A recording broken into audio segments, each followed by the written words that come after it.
I'm James. How's it going? From Seregon. Awesome. Hello.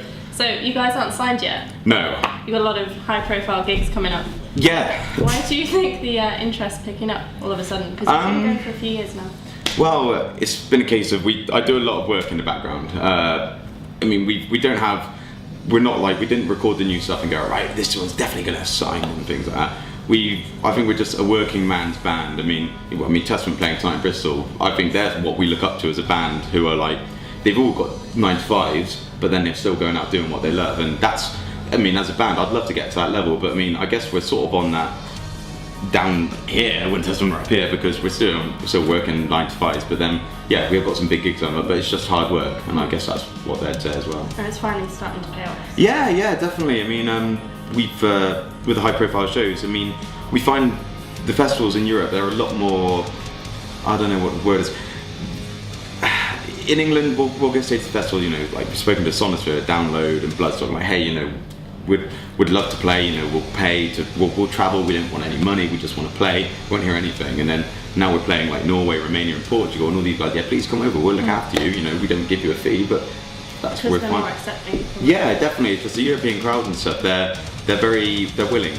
I guess that's all I can say. They're willing to accept new things and stuff. But I guess in England, I don't know. Maybe it's just a credit crunch or something here that we need bands that will make us money. And at the end of the day, we might not put any bums on seats, but we'll put on a good show. I heard the new EP, or one song anyway. That's one track, yeah. I had a little sneak preview.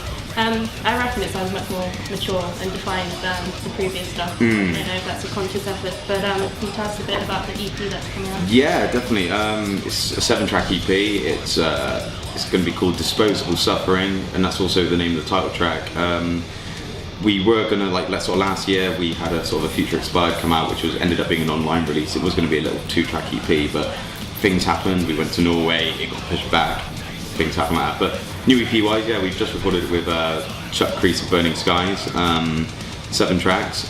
It's, I mean, like you said, you know, you're saying it sounds more mature, more defined and things. I mean, I'd happily agree with that, because it's just, so I know we've matured as a band, and it's been 2 years since we recorded last, but we've been a band for 4 years this summer, and with the new tracks and stuff, it's just simply been a case that we've grown with the tracks, we've grown with the band, and what we've got now is something, I don't want to say, I mean, when we put it out to labels, I mean, well, you know, suck on my own cock, I haven't removed a rib or anything, but I know, it's very listenable, and I don't like the word, but it's marketable as well, but it's still us. Well, I mean, we won't change what we do on stage, we're not going to, you know, put our hair like this or anything like, you know, all black girlfriends or anything like that, but it's something that, it feels good to us, and it sounds good to new, fresh ears, so, good times, ahoy, we hope. I wanted to ask about Inferno. What was that like? Very fast. It's almost like our feet didn't touch the ground. We literally flew in, landed, beer, watched bands, slept up to the place, to the venue, set up, and it was like we felt like Chinese tourists for like an hour, just like taking pictures, and then we're back at the venue, sound check, played, and then it was like, again, like beer, band, sleep. The next morning we're on a plane back. It was a very quick weekend. I mean, again, it's all out of our own pocket. It's we said to them, you know, we'd love to go and play this. They gave us £100 for our troubles. I mean, we're not going to say no. But I mean, we weren't saying, no, you must pay us X amount and stuff. But I mean, it's definitely an experience. I mean, when we were playing the last day of the festival, we're the first band on and stuff. First started playing, the crowd was a little subdued and stuff. There weren't many people there, but we had half an hour, it's grew and grew, and hopefully we'll get some video up soon to coincide with the release of the CD, just to show you what everyone we've been doing and stuff, and get some footage from the other festival shows that's coming up. What's the European audience like? Are they more accepting of you?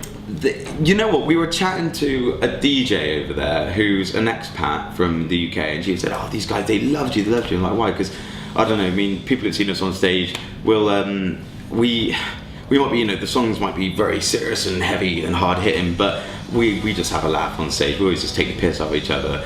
And she was saying just, oh, the crowd, they love that, because they were like brought up on like Monty Python and the old like 40 Towers and stuff. And because we're playing, and like Alex said, you know, I'll be talking to the crowd, and I said, hey, James, shut the fuck up and let's get on with the show now.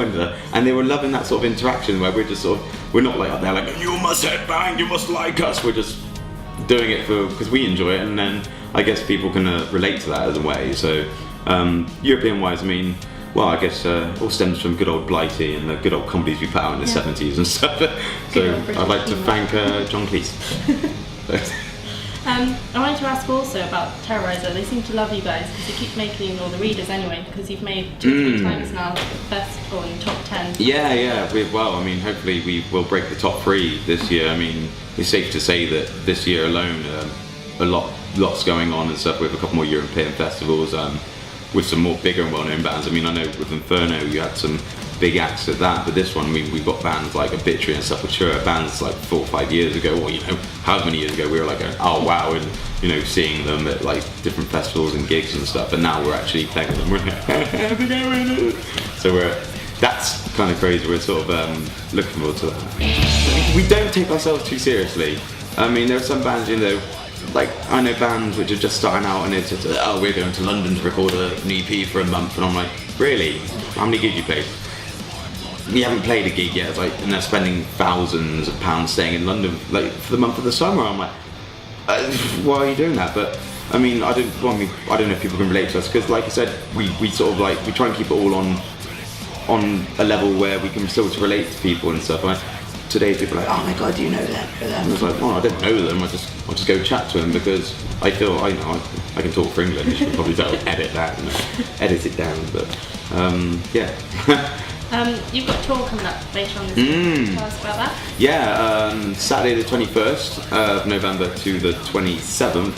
It's only 7 dates back to back in the UK. It's only a little one, but literally going to be hitting Bristol, Birmingham, hopefully Nottingham, up to Glasgow, back to Leeds/Bradford, London, and I think sort of Swindon, maybe Reading area. So we're sort of going up and down and capturing everything just in one sort of little short, sharp shot, so to speak. But with the new EP behind us on that as well, and I mean we've got sort of Terrorizer sort of saying, hey, give us your stuff so we can promote it and stuff, and we might see if Zero Tolerance are behind sort of promoting it for us and stuff. So we've got some friends, we've got some good friends in the press that sort of really helped us out and stuff. I mean, it's not saying we haven't paid for anything and stuff like that, but I mean, tour wise, it's literally going to be us and another thrash band called Let 'Em Burn.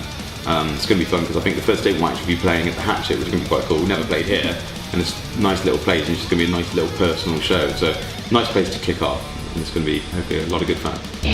I was reading on your website, and it said, lyrically speaking, you take a lot of influence from the world and your surroundings. Yeah, definitely. And a lot of it is to do with the problems and successes of the world. So, if you write lyrics, if it's all down to you, what do you think are the problems and successes of the world? Well, I mean, there's sort of, you look at it from several ways. I mean, everyone sort of contributes to the lyrics and things in a band. I mean, I think mostly it's. I mean, I might be the main lyrical content provider, and then Alex will throw things at me now and then. But I mean, things that we find success in the world. I mean, stuff that excites us and stuff that makes us happy. Like, it sounds really stupid. We got songs about like some computer games and movies and stuff that excites us and what we could look as a success. Because I mean, hey, it's made us happy, and hope it'll make other people happy. Us pushing this out in sort of musical format, so to speak. Problems and things wise, well, you just need to switch on the TV, and that's, I mean, every now and then, I mean, I'll be at work, be stuck on the net, and every now and then I'll just go, well, for fuck's sake, and that's just me reading something online, and then workmate goes, what? And I'm like, no, I just gotta make a note of this, and I'll be having lyrical words of this story later and stuff. But I don't know, I'm always sort of keeping up to date with things going on. I'm very aware of what's going on in the world and around me, so hell, if I can put that out in a musical form and people either take note, if they're not going to read the news, if they come to our gigs, hey, well, good times. So yeah, good time. Thank you. No problem, thank you very much.